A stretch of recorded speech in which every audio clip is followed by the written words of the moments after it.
moi je l'ai vu, le loup-garou. Alors quand je marque preuve en image, quand je marque le loup-garou, preuve en image, il y en a qui me disent ouais, tu te fous de notre gueule parce qu'on voit pas le loup-garou. Alors déjà on voit la main.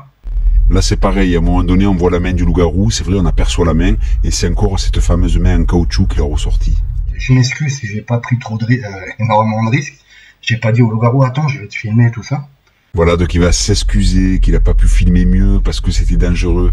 Et ça, c'est une façon aussi affective de garder ses abonnés. Je comprends que certains abonnés ont les yeux complètement fermés, sont éblouis et n'arrivent même pas à voir la supercherie. Déjà, ce que j'ai filmé, je trouve que c'est des super preuves. On sent que l'animal veut me faire fuir, en fait. Il veut pas me bouffer, en fait. Mais il veut me faire fuir. Il veut me faire peur pour me faire dégager parce que je dérange.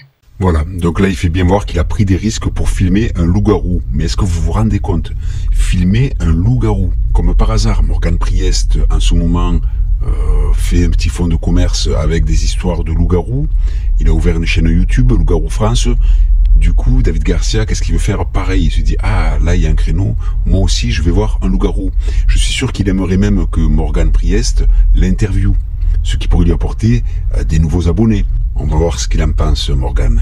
Paranormal du 24 a soi-disant vu un loup-garou, j'y crois pas une seule seconde. Si vous voulez voir du contenu sérieux, c'est Loup-garou France. Il n'y en a pas d'autre. Vous voyez, même lui, il n'accorde pas de crédit à son collègue.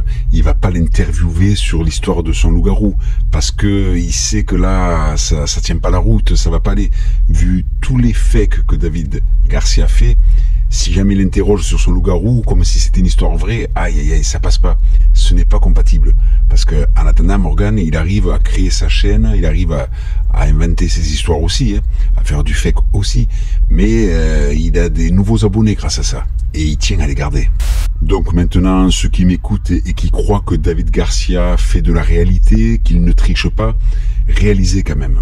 Un loup-garou qui l'attaque, il est formel, c'est un loup-garou qui l'a attaqué. Alors je sais qu'il y a des jeunes, beaucoup de jeunes qui regardent ces vidéos, donc je fais un appel aux jeunes, hein. Les jeunes, si vous m'écoutez, ne croyez pas qu'il y a des loups-garous qui vont vous attaquer. Ils se foutent de votre gueule, ils se moquent de vous, et à côté de ça, ils vendent du matériel, ils remportent des abonnés et ils récupèrent des dons.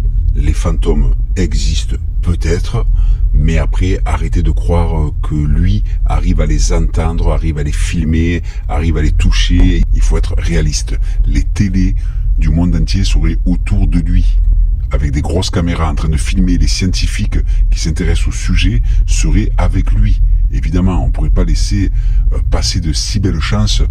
Quelqu'un qui aurait un don comme ça serait extraordinaire. N'y croyez pas. C'est du cinéma, c'est de la fiction. Vraiment, vous vous laissez pas berner par des vidéos complètement stupides.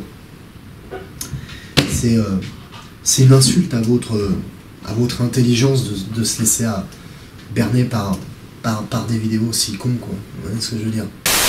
C'était Zapping Analyse.